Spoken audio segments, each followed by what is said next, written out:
जैसे कि हम लोगों ने दिवाली पे बात करी थी, आज हम लोग मैंने कुछ क्वेश्चंस पिकअप करे हैं, तो जो भी आप क्वेश्चंस कमेंट सेक्शन में डालते हैं उसको हम लोग कोशिश करेंगे कि हर हफ्ते संडे को या हर अल्टरनेट संडे को हम लोग उसको पिक करें और उसके क्वेश्चंस का आंसर दें। तो आज मैंने कुछ क्वेश्चन सेलेक्ट करे हैं पुराने वीडियोस पे जो आए हुए थे, तो उनमें से एक एक करके हम उन क्वेश्चंस के ऊपर बात करेंगे। तो सबसे पहला क्वेश्चन हम ले रहे हैं। आज सुबह ही ये क्वेश्चन कमेंट करा था, 1% ग्रोथ चैनल है एक। इन्होंने पूछा कि सर मॉक टेस्ट से फ़ायदा क्या होगा अगर हम 2025 की प्रिपरेशन ये कर रहे हैं, एसएससी जेई की, आई थिंक। हाँ, एसएससी जेई की प्रिपरेशन कर रहे हैं 2025 के लिए। देखो एक बात समझो, ये मैं कई बार बता चुका हूँ, मॉक टेस्ट जो होगा वो one of the most important आपके लिए है अगर आप तैयारी कर रहे हो। देखो तरीका क्या होता है, अगर आप मेरा टेस्ट करो या कहीं पे भी अगर आप मॉक टेस्ट दे रहे हो, तरीका सबसे सही बता रहा हूँ। तरीका एक्चुअली क्या है, मेरे एक सीनियर थे, उनका बड़ा अच्छा प्लेसमेंट हुआ था। उनकी पीडीएफ में एडोब एडोब पीडीएफ आपने देखा होगा, यूज़ करते हो। तो एडोब की जो कंपनी थी, एडोब आई थिंक, हाँ एडोब कंपनी थी, तो उसमें उनका सिलेक्शन हुआ था। तो मैंने उनसे बात कर रहा था कि ये बात है 2013 या 12 की बात है समथिंग। तो मैंने उनसे पूछा कि भैया आप किस तरीके से तैयारी करते हो, किस तरीके से आपकी प्लानिंग रहती है। तो उन्होंने मुझे बताया, एक बड़ा सही तरीका बताया। तो उन्होंने कहा मैंने क्या कर रखा था, मॉक टेस्ट सीरीज ज्वाइन कर रखी थी। उस समय वो CSIT के थे एंड मेड इजी की उन्होंने ज्वाइन कर रखी थी। उसमें क्या होता था, वो हर वीक संडे को जाके, पहले के समय में लैपटॉप या ऑनलाइन टेस्ट सीरीज़ नहीं होती थी। पहले के समय में सेंटर बने होते थे कि पर्टिकुलरली सेंटर पे आप जाएं, वहाँ बैठें और वहाँ जाके टेस्ट सीरीज़ दें। तो उन्होंने सेंटर ज्वाइन कर रखा था। वो जो थे, वो सेंटर पे जाते थे, टेस्ट देते थे और उसके बाद जो उसका रिजल्ट आता था उसको इवेल्युएट करते थे। उनका एक ही टारगेट होता था कि जैसे आज उन्होंने संडे को टेस्ट दिया और उनके मान के चलते हैं 10 नंबर आए 100 में से, एग्जाम्पल के तौर पे। उनका एक ही काम है कि नेक्स्ट वीक में ये 10 नंबर की जगह 11 या 11 प्लस मार्क्स आने चाहिए। तो इसे कहते हैं कंटिन्यूस ग्रेजुअल इंप्रूवमेंट। तो आपको किसी को कंपेयर नहीं करना है, तुम्हें किसी को वो कंपेयर नहीं करते थे कि और लोग कैसा कर रहे हैं। उनका सिंपल एक ही काम होता था कि वो पढ़ के जाएंगे, उनके नंबर जब जितने भी आए, नेक्स्ट जो टेस्ट होगा उसमें उनके मार्क्स इंप्रूव करने चाहिए। अब ये जो नेक्स्ट टेस्ट में इंप्रूव मार्क्स करते थे, इसके लिए वो क्या करते थे कि वो देखते थे किस टाइप के क्वेश्चंस आ रहे हैं। तो मान के चलते हैं पावर इलेक्ट्रॉनिक के क्वेश्चंस गलत हुए, तो पावर इलेक्ट्रॉनिक के वो फॉर्मूले रिवाइज करके जाते थे। ये काम है उनका थर्ड ईयर या फाइनल ईयर में जब वो थे तब की। ये चीज़ उन्होंने थर्ड ईयर और फाइनल ईयर, मतलब जब वो थे पूरा 2 साल उन्होंने ये काम किया। गेट में उनकी आई थिंक 13th रैंक आई थी। ठीक है, तो ये आप समझ रहे हो, ये एक one of the best method होता है। तो तुम अगर कभी भी तैयारी कर रहे हो, एक बात हमेशा याद रखना, जो भी आप टेस्ट की जो परफॉर्मेंस होती है, जैसे मैं हर बार बताता हूँ कि जैसे आप देखते होगे कि मैं इसका सॉल्यूशन, जो भी मॉक टेस्ट लेता हूँ उसका सॉल्यूशन मंडे या ट्यूसडे तक आपको पोस्ट करता हूँ। तो देखना, मैं 45 मिनट में उसको समझाता हूँ। बहुत सारे लोगों को लगता होगा कि यार ये क्वेश्चंस बड़े सिंपल हैं या हम लोग इसको ईजिली कर लेंगे, यहाँ से क्वेश्चंस हमें मिल गए। एक बात समझो, जो 25 मिनट का जब टाइमर चल रहा होता है ना, 25 मिनट का वो टाइमर जो होता है, उस टाइमर के अंदर, जैसे मैं 25 मिनट का लेता हूँ, आप मेडिजी या कोई और कंपनी का लेते होगे तो हो सकता है वो 1 घंटे का होता हो या 3 घंटे का होता हो, आई डोंट नो, अलग अलग टाइप के होते हैं। तो कोई भी आप जो ले रहे हो, जब आपके ऊपर ना समय की घड़ी चल रही होती है कि भाई टाइम निकलता जा रहा है, उस समय जो आप क्वेश्चन सॉल्व करके सीखते हो, वो जो एक्सपीरियंस होता है ना, वो आपको केवल टेस्ट देने से ही आएगा। चाहे आप कोई भी किसी भी कंपनी का टेस्ट दो, लेकिन मॉक टेस्ट आपको देने बहुत ज़रूरी हैं। बहुत बार हमें लगता है कि हम रिवीजन कर लें और डायरेक्ट पेपर देंगे। जब डायरेक्ट पेपर में उतरते हो ना, तो टाइम को तुमने कंसीडर ही नहीं करा। समझ में आ रही बात है, तुम्हें टाइम को तुमने कंसीडर ही नहीं करा कि टाइम भी एक इंपॉर्टेंट पैरामीटर होता है। खासकर जब जेई की बात करते हैं, जेई के अंदर 2 घंटे के अंदर ह्यूज अमाउंट के क्वेश्चन आपको सॉल्व करने होते हैं, तो टाइम जो है वो बहुत ही क्रूशियल होगा। और टाइम के बेसिस पे एक बात याद रखना, चाहे गेट का हो या कोई भी पेपर आप दोगे एई जेई का, वो क्वेश्चन जब तुम घर पे बैठ के रिलैक्स एनवायरनमेंट में लगाओगे विदाउट लिमिटिंग द टाइम, तो तुम देखोगे सारे के सारे क्वेश्चन हो सकता है तुम सही कर दो। बट वही जब सेम क्वेश्चन तुम उस प्रेशर एनवायरनमेंट में बॉन्डेज, एक मतलब एक बॉन्डेज के साथ, कि मतलब आपका जो है एक लिमिट है, लिमिट के साथ जब उसको सॉल्व करोगे, तो वहाँ पर ये समस्याएं आएंगी। आप वहाँ पर अलग तरीके से आपका माइंड चलेगा, और ये माइंड चलना की ही प्रैक्टिस आपकी होनी चाहिए, तभी बड़े एग्जाम निकलेंगे। समझ में आ रही बात ये। तो आप किसी भी कंपनी का दें, हमारा दें, या कहीं पर भी आप ज्वाइन कर सकते हैं, आप मॉक टेस्ट ज़रूर दें। और एक बात मैं हर बार और कहता हूँ, मॉक टेस्ट हमेशा फुल सिलेबस का होना चाहिए, याद रखना। क्योंकि क्या होता है, अगर तुम मान के चलते मशीन का केवल दोगे, तो उसमें क्या होगा, तुम्हारे दिमाग को पता है कि मशीन के क्वेश्चंस आएंगे, तो तुम्हारा दिमाग स्विचिंग नहीं जान पाएगा। देखो पेपर में सबसे तगड़ा जो दिक्कत आती सबसे बड़ी वो क्या आती कि एक क्वेश्चन कंट्रोल सिस्टम का, नेक्स्ट क्वेश्चन मशीन का, नेक्स्ट क्वेश्चन पावर सिस्टम का एंड देन पावर इलेक्ट्रॉनिक्स का। ये जो स्विचिंग है, मतलब अगर कंट्रोल सिस्टम में केवल कह दूं ना तो बहुत सारे बच्चे अच्छे नंबर ले आएंगे, या केवल मशीन कह दूंगा तो बहुत सारे बच्चे अच्छे नंबर ले आएंगे। बट जब हम लोग बात करते हैं ना स्विचिंग की, कि क्वेश्चन हमने लगाया ट्रांसफार्मर का, नेक्स्ट क्वेश्चन हमने लगाया सैक का, और नेक्स्ट लगाया हमने कन्वर्टर का, तो ये जो स्विचिंग होती है, इसकी स्विचिंग की प्रैक्टिस होनी बहुत ज़रूरी है। इसीलिए हमेशा कहता हूँ सब्जेक्ट वाइज आप मॉक टेस्ट ना दें कहीं पर भी, आप फुल कंप्लीट जो भी पैकेज दे रहे हैं, और याद रखना कंप्लीट पैकेज सस्ते भी होते हैं, तो वो आप ज्वाइन करें, ये सब्जेक्ट वाइज टेस्ट के अंदर छलावे में ना पड़े। ठीक है, क्लियर हो गया होगा? तो आई होप आपको अपना आंसर मिल गया होगा। नेक्स्ट यहाँ पे श्रवण कुमार है, इनकी मैंने आइडेंटिटी हिडन कर दी है, इन्होंने मेल करा था, ये मेरे पास मेल आईडी पे आया था। तो इन्होंने बताया कि सर हमने 3-4 बार ट्राई करा है यूट्यूब पर, मेंबरशिप ज्वाइन नहीं हो पा रही है, तो हेल्प इन्होंने मांगी है। तो देखिए श्रवण जी, आपके लिए जो ऑप्शन अवेलेबल है वो बस यही है कि आप क्या करें, क्योंकि अगर देखो एक बात समझो, बहुत सारे लोग इस टाइप की कंप्लेंट करते हैं, आप जो मेंबरशिप आप यूट्यूब पर ले रहे हो, यूट्यूब पे जो पर मंथ बेसिस पे लेते हो, ये पूरा का पूरा कंट्रोल जो है वो यूट्यूब एंड गूगल के पास है। मैं इसमें यार मतलब कुछ भी नहीं कर सकता। अगर मेरा कोई भाई है या मेरा कोई रिलेटिव है जिसको मैं चाहता हूँ कि वो ऐड हो जाए फ्री में, वो भी मैं नहीं कर सकता। तो आपकी अगर आईडी जो है, जो भी आपकी गूगल आईडी है या गूगल प्ले जिससे चलाते हो, अगर उसमें कोई भी तरीके का फॉल्ट होता है तो गूगल आपका पेमेंट रिजेक्ट कर देता है। तो इसलिए बहुत सारे लोग मेंबरशिप नहीं ज्वाइन कर पाते, तो उन्हीं के लिए हमने ये बाईपास तैयार करा हुआ है। इसके अंदर आप 6 मंथ की 629 में अवेल कर सकते हो यहाँ पर। ठीक है, तो यहाँ पर आपको क्या होगा, ओल्ड PDF नोट्स मिल जाएंगे जिनकी कॉस्ट 199 है। साथ ही साथ सुपर प्राइम मेंबर्स की जो मेंबरशिप है जिसकी कॉस्ट 89 है, और 6 महीने की अगर हम कॉस्ट देखें तो लगभग 530 के आसपास 530 समथिंग हो जाती है। तो ओवरऑल अगर आप देखोगे जाके तो ये लगभग आपको 730 के अप्रॉक्स मिलता है। ठीक है, तो 730 के अप्रॉक्स अगर आपको जो वैल्यू हो रही है वो हम दे रहे हैं आपको 629, मतलब 100 रुपये मोटे मोटे तौर पे आपके बच जाएंगे। ठीक है, समझ में आ रही बात? ये तो ये जो है, ये आप इसको फ़ायदा उठा सकते हो, यानी कि इसको ज्वाइन कर सकते हो। तो जिन लोग को भी मेंबरशिप, अगर आप पर मंथ बेसिस पे जाते हो तो यूट्यूब के ऊपर आपको डिपेंड रहना पड़ेगा। अगर आप 6 मंथ की चाहते हो तो या यूट्यूब पे दिक्कत हो रही तो आप इसको ज्वाइन कर सकते हो। ये आपकी चॉइस है, आपका डिसीजन है। ठीक है, आपको क्या करना है, यहाँ से QR कोड स्कैन करें, मेरे को मेल ID पे मेल करें, और टेलीग्राम ग्रुप में मैं आपको ज्वाइन कर दूंगा, वहाँ पे आपको सारी चीज़ें मिल जाएंगी। ठीक है, नेक्स्ट एक चीज़ और फ़ायदा मैंने देखा टेलीग्राम ग्रुप में, जो PDF नोट्स मैं डाल रहा हूँ उसमें फ़ायदा ये है कि PDF नोट सेपरेट मिल जाएंगे। मतलब टेलीग्राम आपने चलाया होगा तो PDF का सेपरेट कॉलम आता है, या मान लेते हैं मैंने कोई लिंक डाला तो लिंक सेपरेटली मिल जाएगा। यूट्यूब में क्या होता है, कम्युनिटी पोस्ट आपको स्क्रॉल करनी पड़ेगी नीचे पूरी। तो ये चीज़ें जो हैं इसके अंदर बहुत ही ज़्यादा कह सकते हो सही है टेलीग्राम ग्रुप में। तो ये चीज़ें आप इसका फ़ायदा उठा सकते हो। वहीं पर कई लोगों के मेल आते हैं कि सर हम नेपाल से बोल रहे हैं, हम दुबई से हैं, हम पाकिस्तान से हैं, मेरे पास बहुत सारे फॉरेन ऑडियंस जुड़ी हुई है। तो अगर आप किसी बाहर की कंट्री से हो तो या तो आप देख लो आपके पास ज्वाइन बटन आ रहा है यूट्यूब पे। अगर ज्वाइन बटन यूट्यूब पे आ रहा है तो कोई दिक्कत नहीं है, नहीं आ रहा है तो आप क्या करें, यहाँ पर स्कैन करें QR कोड से एंड पेमेंट करके, यही जो प्रोसीजर बताया मैंने आपको बता रखा है। $15 इसकी कॉस्ट है। ठीक है, $15 कॉस्ट, आप ये मान के चलो हमारे पास जो कट कटा के आएंगे वो 1000 के अप्रॉक्स ही रुपए पहुंचेंगे। तो कोई बहुत ज़्यादा कॉस्ट नहीं है। आपकी कंट्री में क्या कॉस्ट है ये आपके ऊपर डिपेंड करेगा। ठीक है, नाउ नेक्स्ट क्वेश्चन ले लेते हैं। नेक्स्ट क्वेश्चन है चेतन चौहान का 6066, कह रहे हैं कि सर जो सेकंड क्वेश्चन था यूथ पब्लिकेशन में D आंसर दिया है, ये बात कर रहे हैं मॉक टेस्ट 7 की, जो अभी मैंने लिया था मॉक 7 टेस्ट, उसके अंदर जो सेकंड क्वेश्चन था नो लोड रोटेशन लॉसेस, मैंने क्वेश्चन डाल दिया। ये क्वेश्चन नंबर 2 मैंने वहाँ पे कराया था। एक्चुअली क्या हुआ इसमें, मैंने देखा बहुत सारे बुक्स में और बहुत सारी जगहों पे आंसर गलत दिया हुआ है। ध्यान रखो, जो यूथ पब्लिकेशन है वो भी कई आंसर उसने गलत दे रखे हैं। तो हमेशा याद रखना, जब भी अगर नो लोड लॉसेस की बात होती तो उसके अंदर ये ऑप्शन आ जाता core losses, friction, windage.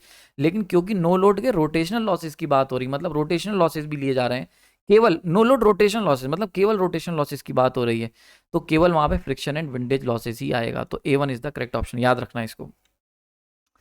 Next यहाँ पे पूछ रहे हैं education technical Prajapati, I think 7212, ये कह रहे हैं कि sir instrument and measurement start कीजिए ना सर, आप रिप्लाई नहीं देते हैं, बिगेस्ट प्रॉब्लम है। देखो ये जो प्रॉब्लम है इसी को सॉल्व करने के लिए यार मैंने ये वीकली तौर पे स्टार्ट किया है, ताकि आपके जो भी डाउट्स हैं, जो भी आपके क्वेरीज हैं, उनको हम लोग रिजॉल्व कर सकें, ताकि 2 वे कम्युनिकेशन हो सके। तो आप लोग अपने मन के जो भी कमेंट्स हैं आप कर दिया करो, जो मैं जितने भी पिकअप हो पाएंगे, मेरी टीम जितने भी पिकअप करेगी उसको हम इस तरीके से टैकल करेंगे। ठीक है, देखो एक बात मैंने आपको बताया, इंस्ट्रूमेंट एंड मेजरमेंट जो है ये अपने आप में एक बहुत बड़ा सब्जेक्ट है। अभी currently switch gear and protection series चल रही है। अभी जो लेटेस्ट लेक्चर की सीरीज है जैसे सिंक्रोनस मशीन हो गई, अब एसजीपी चल रही है, सब के सब प्राइम ग्रुप पे अवेलेबल है, वहाँ पे आप जाके इनको देख सकते हैं जस्ट 59 रुपीज़ कॉस्ट में। और अभी हम लोग अभी मैं पूरी तरीके से स्विच गियर प्रोटेक्शन की सीरीज़ में डूबा हुआ हूँ, मुझे कुछ भी नहीं पता और क्या हो रहा है। क्योंकि जब मैं कोई सीरीज़ पे काम करता हूँ एक मूवी की तरह काम करता हूँ, जैसे आपने देखा ना कि एक एक्टर है वो एक मूवी कर रहा है तो पूरी तरीके से उस मूवी के लिए डेडिकेटेड है। तो वैसे ही इसीलिए इतना मैं यार मेहनत इतनी करता हूँ, इसीलिए लेक्चर्स आपको इतने सिंप्लीफाई होकर मिल पाते हैं। ऐसा नहीं है कि मुझे सब हर समय टिप पे रहता है और मैं कोई भी मुझसे किसी भी समय कोई लेक्चर में बना लूँ, ये सब चीज़ें it takes lot of effort. यानी कि जो आप स्क्रीन पे 25 मिनट का वीडियो देखते हो उसके लिए घंटों की मेहनत है, जो आपके लिए आपके सामने 25 मिनट की वीडियो निकल के आती है। सो इंस्ट्रूमेंट एंड मेजरमेंट जो है इसको आने वाले समय में लोग लेंगे। और इंस्ट्रूमेंट मेजरमेंट का यूथ पब्लिकेशन के जो प्रीवियस ईयर के क्वेश्चन है, जेई ए, ये सारे के सारे हमने कवर करे हैं, पूरी की पूरी सीरीज कवर करी है। आई थिंक शायद 17 से 18 वीडियोस हैं, जाके चेक कर लेना। उसके अंदर हमने इंस्ट्रूमेंट मेजरमेंट के सारे इंपॉर्टेंट क्वेश्चंस को कवर किया हुआ है। तो अगर आप वो भी देख लोगे ना तो कॉन्सेप्ट क्लियर हो जाएंगे। यानी कि अगर आपको इंस्ट्रूमेंट मेजरमेंट तैयार करना है फॉर द एग्जाम जेई या एई के लिए, तो जस्ट आप क्या करो, यूथ पब्लिकेशन की सीरीज खोलो, प्राइम ग्रुप में अवेलेबल है, और ये लेक्चर्स देख के चले जाओ, आपका क्वेश्चन गलत नहीं होगा। ठीक है, वहां पे मैंने कॉन्सेप्ट भी कवर किए हैं। ओके, यहाँ पे स्मोह के, ऐसा जो भी नाम है यार, स्मोह के 2976 ये कह रहे हैं कि sir can you also make a series about EV charging technology, AC DC chargers. ठीक है, ओके।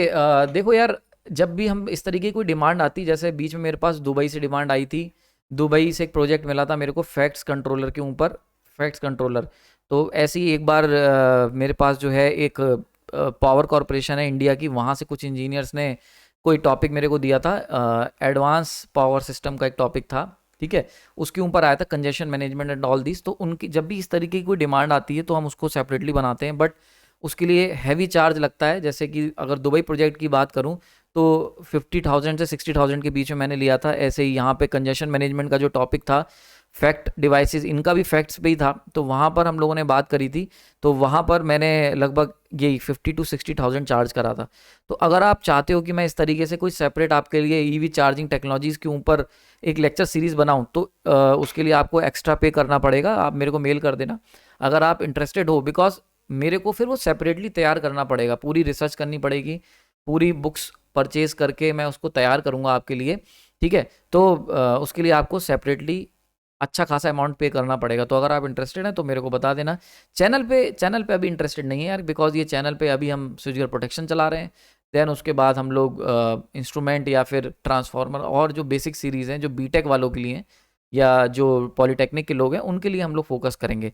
ये जो रिसर्च रिलेटेड टॉपिक्स हैं या जो एडवांस टॉपिक्स हैं, इनके लिए अगर आप चाहते हैं तो सेपरेटली आप मेरे को मेल करना, सेपरेट हम लोग इस पर डील कर लेंगे। तो लेकिन कॉस्ट ज़्यादा रहेगी इसकी। बाबूराव जी का क्वेश्चन है कि सर वन स्मॉल डाउट, कि ये इन्होंने क्वेश्चन पूछा है कि इन सब transient state huge amount of fault current जो होगा वो फ्लो करता है थ्रू द सर्किट ब्रेकर्स। ठीक है, अच्छा, that fault current can damage the system, actually circuit breaker interrupt in transient state. ठीक है, ये मैंने एक लेक्चर डाला था सर्किट ब्रेकर सिलेक्शन, इसमें मैंने एक चीज़ बताई थी कि जो फॉल्ट होता है उसमें सबसे ह्यूज अमाउंट की जो पीक बनती है वो सब ट्रांजिएंट स्टेट्स में बनती है, एंड देन थोड़ी देर बाद जो ट्रांजिएंट स्टेट आती है वहाँ पर सर्किट ब्रेकर कहीं पर जाके इंटरप्ट करता है। तो इनका क्वेश्चन है कि सर अगर ट्रांजिएंट स्टेट में इंटरप्ट करेगा तो सब ट्रांजिएंट स्टेट की जो ह्यूज अमाउंट की करंट है ये तो पावर सिस्टम से पास हो जाएगी, तो डैमेज कर सकती, बिल्कुल फॉल्ट करंट डैमेज कर सकती है, आप बिल्कुल सही कह रहे हो। बट सर्किट ब्रेकर को हमेशा हम लोग जो ब्रेकिंग में यूज़ करते हैं वो ट्रांजिएंट स्टेट में ही प्रेफर करते हैं। क्योंकि क्या है कि देखो ये सर्किट ब्रेकर का ऑपरेशन में क्या क्या है, सबसे पहले रिले काम करे, रिलेइंग है, देन रिलेइंग होने के बाद क्या होगा, रिले जब जनरेट करेगा ट्रिप सिग्नल, रिले सेंस करेगा फॉल्ट हुआ है, ट्रिप सिग्नल जनरेट करेगा, ट्रिप सिग्नल जनरेट करने के बाद सर्किट ब्रेकर को पहुंचेगी। सर्किट ब्रेकर क्या करेगा, सर्किट ब्रेकर जब सेपरेट करने की कोशिश करेगा तो आर्किंग होगी, एंड देन फाइनली जाके आर्क क्लियर होगी, तो इट टेक्स टाइम। तो आप इसको पीछे खींच सकते हो, बट अगेन ट्रांजिएंट स्टेट तक ही जाके, ट्रांजिएंट स्टेट में ही जाके सर्किट ब्रेकर अपना ओपन जो सर्किट है वो कर पाता है। तो जो आपका पावर सिस्टम होता है वो इतने जो सीवियर अमाउंट की करंट है ये उसको फेस करनी पड़ती है। इसीलिए मैंने आपको बताया था सर्किट ब्रेकर जो होता है उसके अंदर मेकिंग करंट बहुत इंपॉर्टेंट होती है, क्योंकि मेकिंग करंट क्या करती है, वो यही बताती है, मेकिंग रेटिंग, मेकिंग कैपेसिटी कह सकते हो, कि जब सर्किट ब्रेकर क्लोज है और ये जो सब ट्रांजिएंट स्टेट की जो ह्यूज अमाउंट की सीवियर करंट है ये जब पास होगी तो सर्किट ब्रेकर डैमेज ना हो जाए। तो ये समस्या है, बट ये है। और जितना आप साइकिल को पीछे खींचोगे, मतलब जितना आप चाहोगे कि हम लोग, जैसे फॉर एग्जांपल एक थोड़ा सा सस्ता सर्किट ब्रेकर यहाँ पर कर रहा है protection system, relay and circuit breaker का ऑपरेशन, अब तुम चाहोगे कि सर्किट ब्रेकर को हम एक दो साइकिलें पीछे शिफ्ट कर लें, तो यू हैव टू पे ह्यूज अमाउंट ऑफ मनी। तो आप महंगा मॉडर्न सर्किट ब्रेकर खरीदोगे, जल्दी काम करेगा, बट फिर भी ये जो स्टार्टिंग की जो कंडीशंस होती हैं, जो ह्यूज अमाउंट की एसिमेट्रिकल करंट है, वो तो आपके पावर सिस्टम को झेलनी ही पड़ेगी। नेक्स्ट यहाँ पे सुदर्शन का क्वेश्चन था कि सर हिंदी हम लोग नहीं जानते हैं और इंग्लिश में आप वीडियो बना दिए, बहुत सारे लोग हैं जो इंग्लिश को ईजिली समझ लेंगे। बिल्कुल आप सही कह रहे हो सुदर्शन, कई बार मैंने सोचा भी है, लेकिन क्या है एक्चुअली हमारी जो मेन ऑडियंस है वो हमारी हिंदी ऑडियंस ही मेन है, तो इसीलिए हम लोग अपना चैनल हिंदी में चला रहे हैं। अल्टीमेट बात ऑडियंस की है, और क्योंकि मैक्सिमम ऑडियंस हमारे पास हिंदी की है, अगर हमारे पास इंग्लिश की ऑडियंस अच्छी खासी आएगी तो हम लोग सेपरेटली एक प्लेलिस्ट इंग्लिश में तैयार कर देंगे। तो अगर ऑडियंस हमें मिलती है तो हम लोग इसको डबिंग कर देंगे, इंग्लिश में डब कर देंगे, या फिर सबटाइटल की व्यवस्था करेंगे, ठीक है। नेक्स्ट यहाँ पे क्वेश्चन लिखा है मणिकांत पडला, आई थिंक ऐसी नाम है, ठीक है। मणिकांत पडला का जी का क्वेश्चन है कि हेलो भाई, as per new technology in grid tie inverters there is an option available for reactive power compensation at night, ठीक है, which will inject reactive power during the night time to stable power factor, ठीक है। ये कह रहे हैं कि जो अब करंट टेक्नोलॉजी आ रही है ग्रिड टाइड इन्वर्टर की, उसके अंदर एक ऑप्शन दिया होता है इन्वर्टर्स में कि रिएक्टिव पावर इंजेक्ट कर सकते हैं वो रात में भी, ठीक है। So I don't understand that how it will inject reactive power during the night as there only voltage available in captive PV power plant, how it will sense current waveform to set certain phase angle V and I to adjust power factor। देखो यहाँ पे ये वाला जो lecture था inverter वाला, इसके अंदर मैंने एक तरीका बताया था जिससे इन्वर्टर जो होता है एक्टिव एंड रिएक्टिव पावर को as per the desired amount generate कर सकता है बाई कह सकते हो shifting the current and voltage wave form, ठीक है।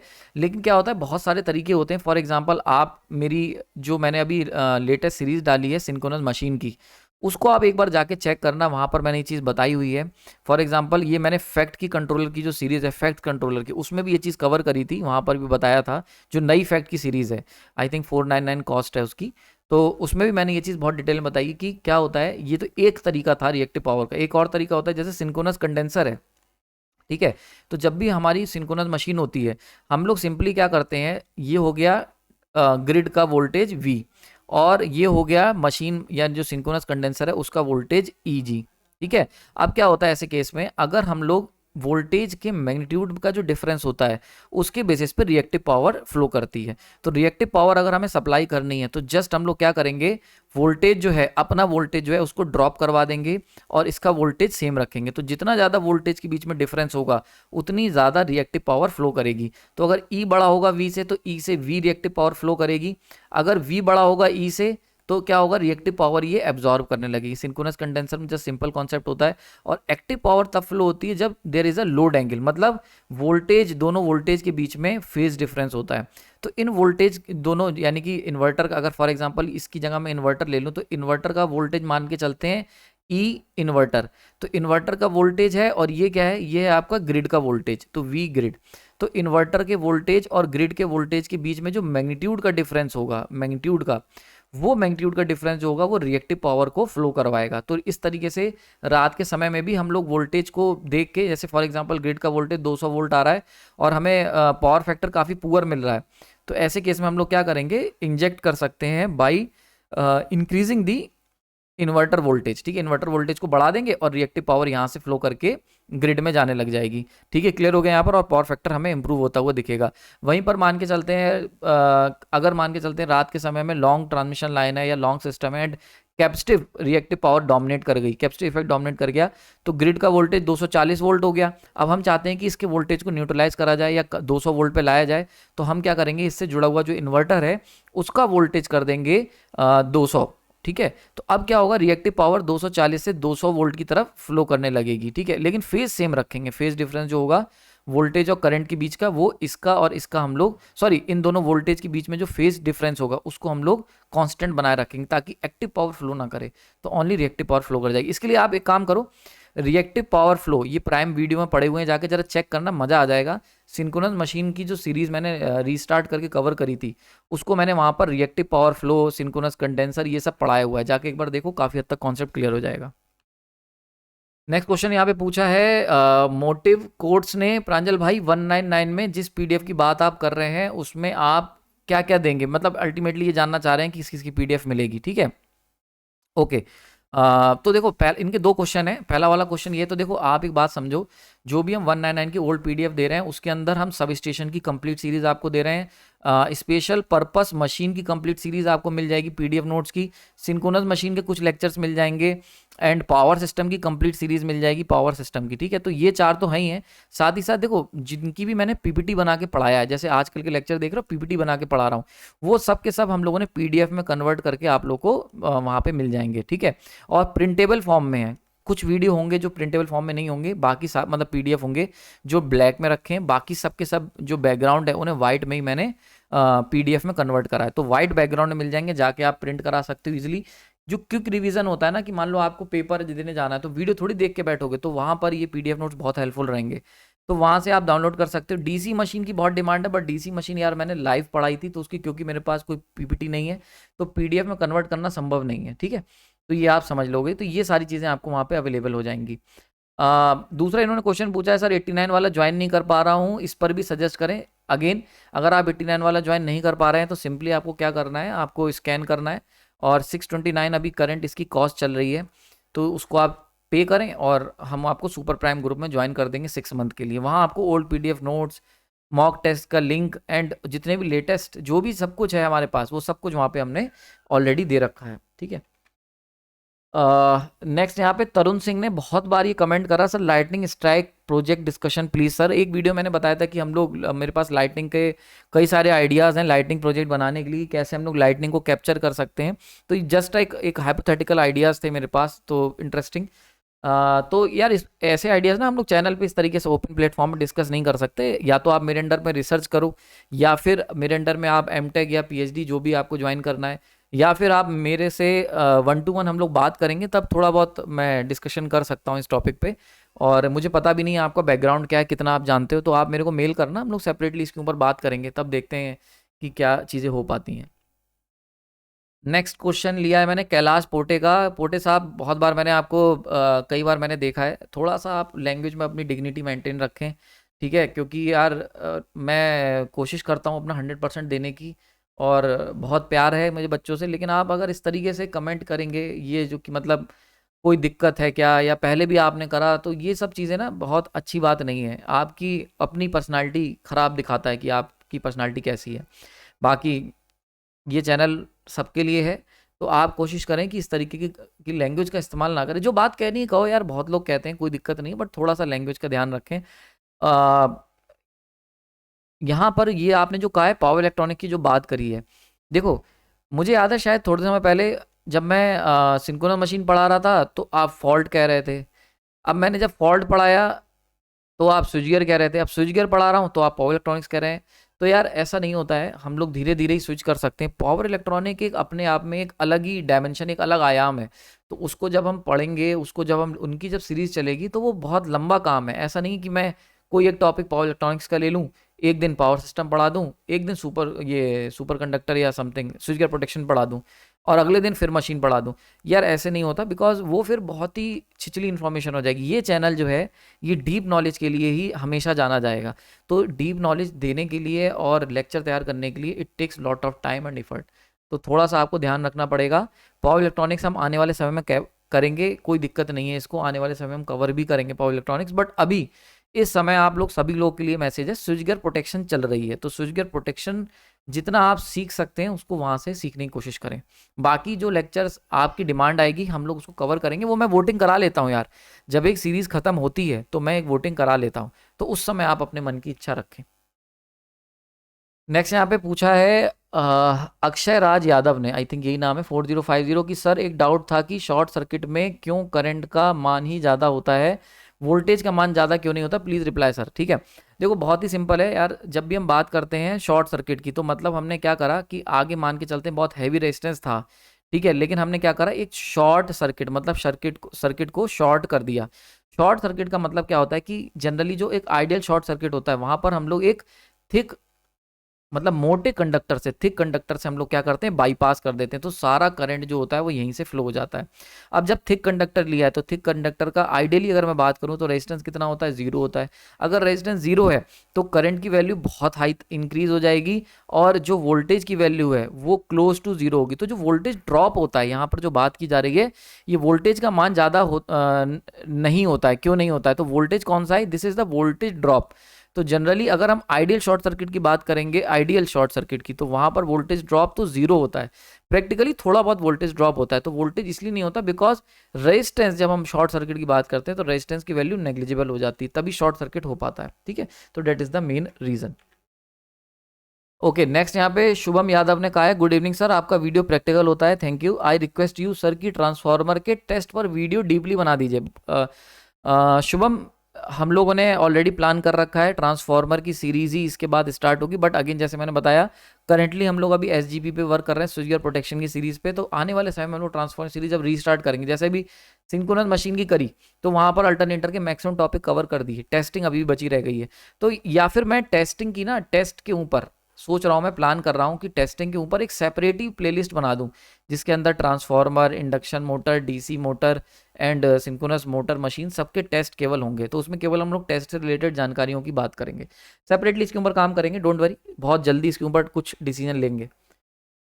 नेक्स्ट यहाँ पे पूछा है, आनंद ने कहा है कि सर सीरीज को कंटिन्यू करिए, बहुत इंपॉर्टेंट है किसी भी सिचुएशन लाइफ के लिए। बिल्कुल सही कह रहे हो, ये जो स्पेशल सीरीज थी ये मेरे दिल के सबसे ज़्यादा करीब है। अगर कोई मुझसे कहता है कि सर आप एक चीज़ आप बताइए जो मैं आपके चैनल पे देख लूँ, तो मैं कहता हूँ गीता फॉर यूथ देख लो यार, बिकॉज इसकी ना अभी इंपॉर्टेंस मैंने देखा बच्चे समझ नहीं पाए, लेकिन ये एक ऐसी सीरीज थी जो मतलब आप समझो कि लाइफ चेंजर होगी।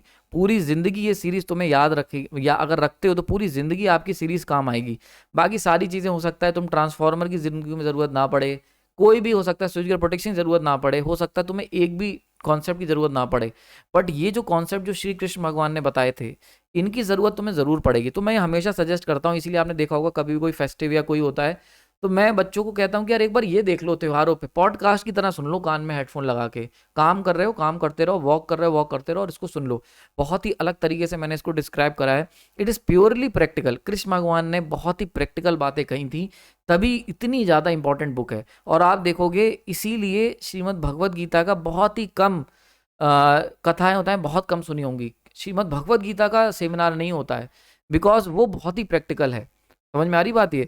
तो और ज़्यादातर जगहों पे मैं देखता हूँ, ज़्यादातर जो बुक्स मैंने देखी, ज़्यादातर बुक्स के अंदर उसको बधाई कर्म कांड के हिसाब से तैयार कर दिया गया, लेकिन प्रैक्टिकल लाइफ के लिए इतनी इंपॉर्टेंट है। तो इसको मैंने एक्चुअली, हमने जो शुरुआत के 6 चैप्टर हैं वही लगभग डिकोड करे हैं और वहीं तक हमने 13 पार्ट्स में इसको डिस्क्राइब करा है। तो आप जाके देखें, बहुत सारे कॉन्सेप्ट आपको सीखने को मिलेंगे। बहुत सारे क्वेश्चन ले रखे हैं और उसको हम लोग नेक्स्ट वीडियो में डिस्कस कर लेंगे। आपने अगर कोई क्वेश्चन किया है तो उसको मैं कोशिश करूंगा आंसर करूं। कई सारे क्वेश्चंस हैं जिनको हम लोग नेक्स्ट वीडियो में लेंगे, तो थोड़ा सा आप वेट करें क्योंकि ऑलरेडी 30 मिनट का हो गया है।